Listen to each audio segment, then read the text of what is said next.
৩০ বছর পার হলে অনেক মেয়ের মুখে দেখা যায় একটা কালো, কালো ছোপ। অনেকে মনে করে এটা বয়সের জন্য, অনেকে মনে করে এটা অন্য কোনো দাগ। কিন্তু এটা আসলে মেস্তা বা মেলাজমা। এটা মেয়েদের ক্ষেত্রেই বেশি দেখা দেয়, ছেলেদের ক্ষেত্রে খুব কমই দেখা দেয়।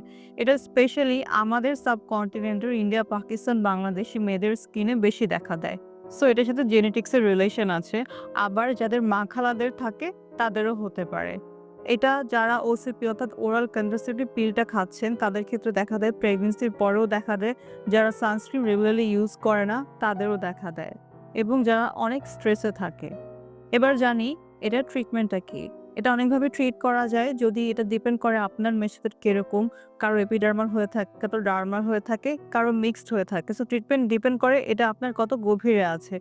যদি আপনার মেশোথেট হালকা হয় তাহলে সেটা মোটামুটি কিছু মুখে খাওয়ার ওষুধ এবং ক্রিম দিলে চলে যায়। কিন্তু যদি এটা বেশি গাঢ় হয়ে থাকে অর্থাৎ ডার্মাল মেলাসমা হয়ে থাকে, যদি আপনার স্কিনের গভীরে চলে যায়, সেক্ষেত্রে কিছু কেমিক্যাল পিল এবং লেজার ট্রিটমেন্টে সেটা ভালো হয়ে যায়।